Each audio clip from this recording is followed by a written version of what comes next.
Dear all, Bonjour à tous. Merci et merci d'être ici, si nombreux.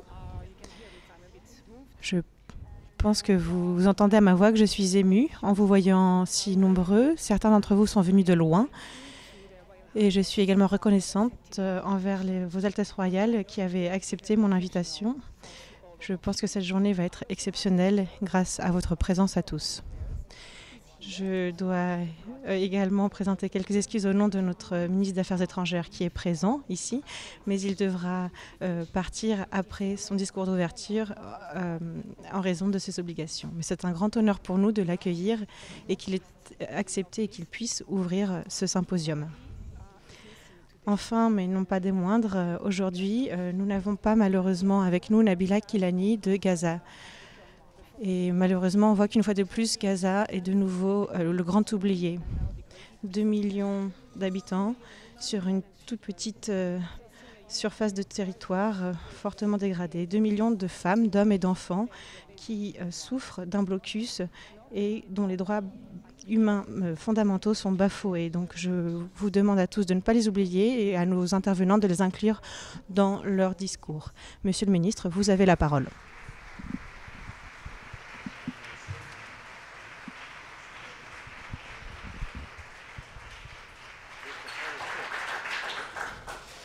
Voilà. Merci, cher Martine. Monseigneur, Madame, dear guests from Palestine and from Israel, I welcome you here in Luxembourg in the name of our government and above all in the name of our people. On m'a demandé de parler français. J'espère que les headphones vont donc fonctionner. Donc, mesdames et messieurs, chère Martine, je te remercie pour ton aimable invitation cet après-midi. Je crois aussi pour la ténacité de ton engagement pour une paix juste au Moyen-Orient, ici à Luxembourg. Et je pense qu'avec ton comité, tu fais un travail merveilleux. So,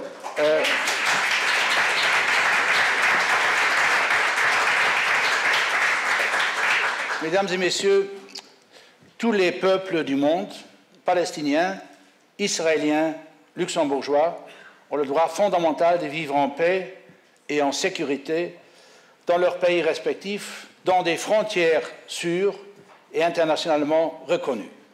Pour y arriver, le droit international et les droits de l'homme, les droits des Palestiniens et les droits des Israéliens sont à respecter. Malgré sa longue durée, le conflit israélo-palestinien n'a rien perdu de son importance politique, stratégique et aussi émotionnelle. Le Moyen-Orient tout entier n'est pas prêt de revenir au calme, tant que son conflit le plus ancien n'est pas définitivement réglé.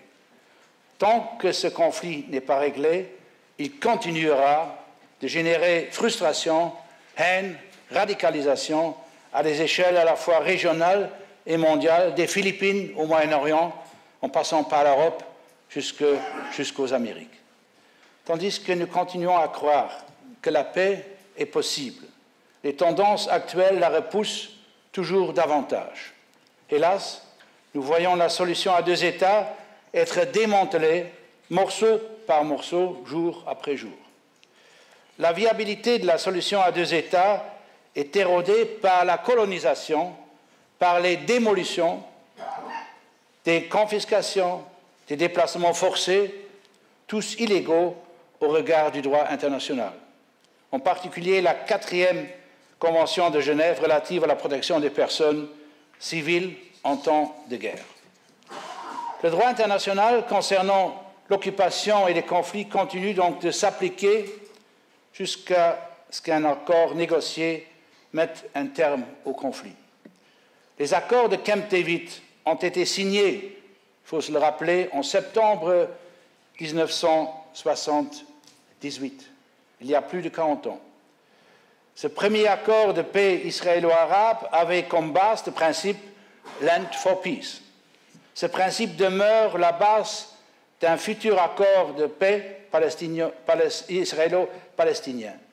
Le processus d'Oslo qui a démarré, nous nous en rappelons, en 1993, a confirmé l'idée que la terre située entre la Méditerranée et le Jourdain puisse être partagée. En somme, ni une folie, ni une utopie. Or, toutes les évolutions sur le terrain montrent que la situation se dégrade. La situation est critique en Cisjordanie et aussi à Jérusalem-Est, où la colonisation se poursuit et où, rien que cette année, plus de 300 structures palestiniennes ont été démolies, saisies, et des centaines de personnes, dont des enfants, ont été déplacées. La situation à Gaza, à l'heure actuelle, est simplement intenable. 2 millions de personnes s'entassent sur un territoire ayant 1/7 de la superficie du Grand-Duché de Luxembourg. Sans perspective, sans motivation, souvent sans travail et surtout sans espoir. À 1h10 de Tel Aviv, en voiture, Gaza est situé comme sur un autre continent ou dans un autre siècle lointain. Malheureusement, les Israéliens, et surtout les jeunes, ne voient jamais la misère à l'intérieur de Gaza. Une véritable prison en plein air avec une vue sur mer. L'ouverture de Gaza dans le sillage de la réconciliation palestinienne faciliterait beaucoup de choses, tant au niveau humanitaire que politique. Le blocus de Gaza doit prendre fin afin de permettre une amélioration fondamentale des conditions de vie de la population. Une population jeune, une population abandonnée à un destin sans issue. Après 3 guerres depuis 2008 et en l'absence d'horizon politique, la situation sécuritaire reste volatile à Gaza, avec des tirs de roquettes qui visent des zones habitées en Israël, suivis de représailles israéliennes, ainsi que des affrontements à la frontière. Le Hamas, qui contrôle Gaza depuis 2007, est le premier responsable et doit assurer la sécurité des habitants. Viser des civils de manière indiscriminée est inacceptable et tout doit être fait pour éviter de nouveaux actes de violence. En Cisjordanie et à Jérusalem-Est, où la politique de colonisation a été menée sans exception par tous les gouvernements israéliens depuis 1967, il semble qu'aujourd'hui, toute retenue ait disparu. La manière d'agir d'Israël dans la politique de colonisation fait douter de la volonté du gouvernement israélien de continuer à soutenir la solution à 2 États. Depuis Oslo, le nombre des colons a quadruplé avec plus de 600 à 700 000 en Cisjordanie et à Jérusalem-Est. Si Israël veut assurer son avenir tant démocratique que démographique, la solution à 2 États est la seule voie possible, la seule voie qui garantira la paix à moyen et à long terme. Or, la politique de colonisation est en fait la négation de la solution à 2 États. Elle risque de remplacer la solution à 2 États par une réalité à un État faite de conflits perpétuels, d'occupation et de droits inégaux, oui, d'un risque latent d'apartheid. Le consensus international en faveur d'une solution à 2 États a été souligné une fois de plus en décembre 2016, et c'est de façon extrêmement explicite par une résolution du Conseil de sécurité, résolution 2334. Cette résolution, à mon avis, aurait dû être prise déjà à la fin de 2014 à New York. Elle énonce très clairement que les frontières de 1967 continuent de s'appliquer et que les colonies sont illégales. Le Conseil de sécurité y exige de nouveau qu'Israël, je cite, arrête immédiatement et complètement toutes les activités de peuplement dans le territoire palestinien occupé, y compris Jérusalem-Est. Cette résolution n'est pas dirigée contre Israël, mais contre une situation qui est devenue intenable et inacceptable. Elle vise aussi à contribuer à assurer la paix d'Israël. La communauté internationale doit continuer à soutenir le consensus en faveur de la solution à 2 États. il faut bien comprendre qu'il n'y a pas de camp anti-Israël ni de camp pro-Palestine. Nous, en Europe, nous sommes les amis d'Israël et de la Palestine. Cependant, il y a le droit international.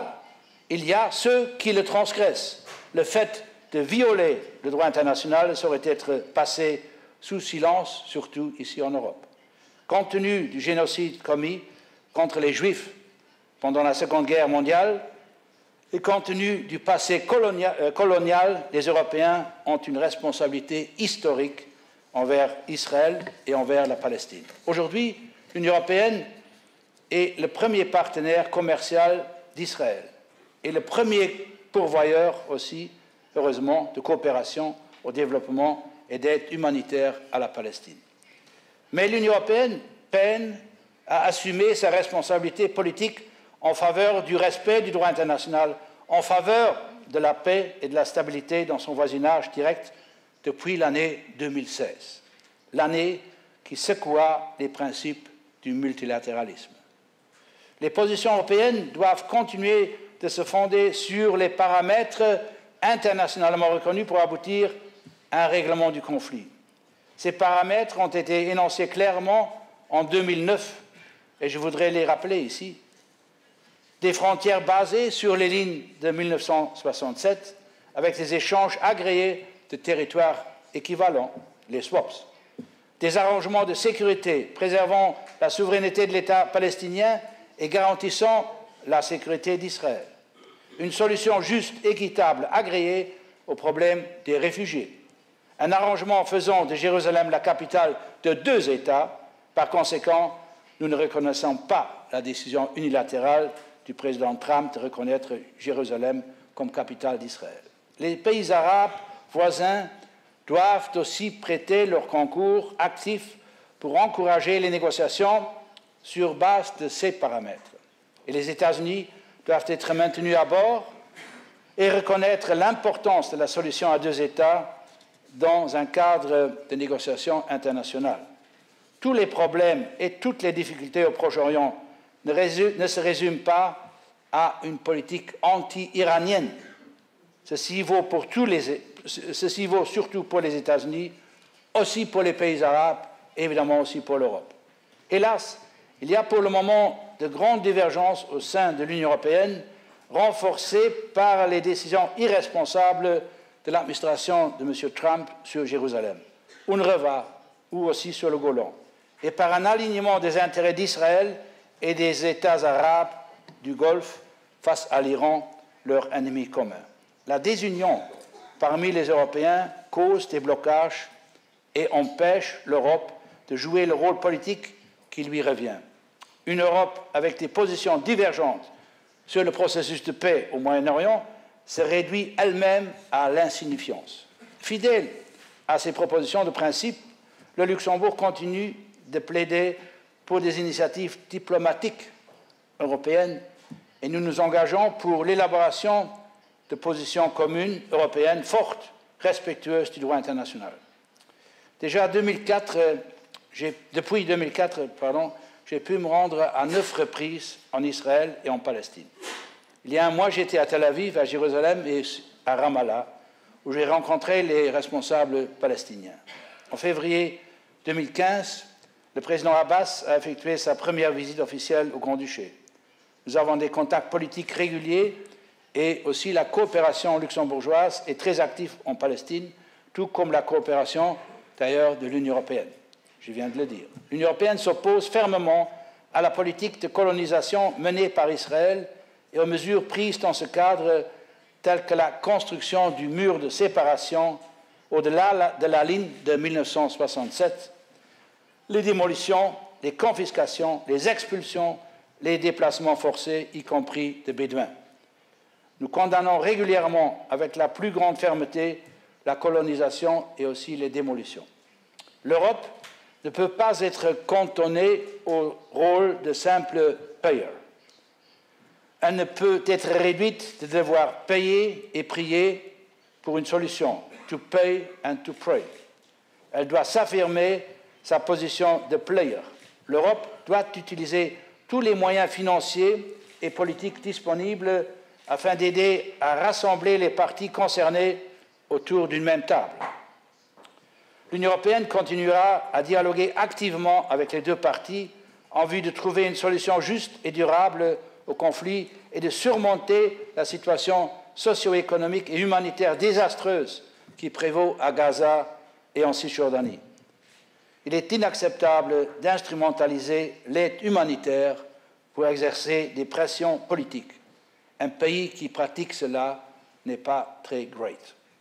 Il faut préserver et mettre en œuvre la solution à deux États, la seule solution juste, viable et durable parce qu'elle est ancrée dans le droit international. L'Union européenne continuera de s'engager avec les deux parties, non seulement avec leurs dirigeants, mais également avec les communautés au sens large, car c'est au sein de la société civile, et en particulier au niveau de la jeunesse, que les bases de la paix doivent être posées. Mesdames et messieurs, il est utile de rappeler que notre point de référence en droit international ne se limite pas au conflit israélo-palestinien et que le droit international n'est pas un menu dont on peut choisir le contenu en fonction de ses propres préférences.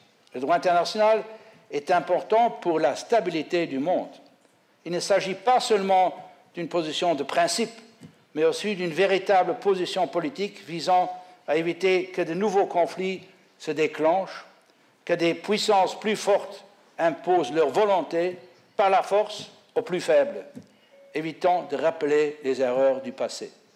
Nous devrions tous aspirer à un monde où on ne règle pas la loi du plus fort, mais la force de la loi. Le droit international nous protège tous, et il protège à plus forte raison les plus faibles. Le droit international est notre guide pour la paix, car il inhibe les forces qui cherchent à déstabiliser le monde, et le Moyen-Orient en particulier. Il fournit une feuille de route pour garantir les bonnes relations et aussi une reconnaissance mutuelle. Le Luxembourg reste un partenaire pour les peuples, pour les Palestiniens et aussi pour les Israéliens sur cette voie. Je vous remercie encore une fois, Martine, pour votre engagement en faveur d'une paix juste au Moyen-Orient. Merci beaucoup.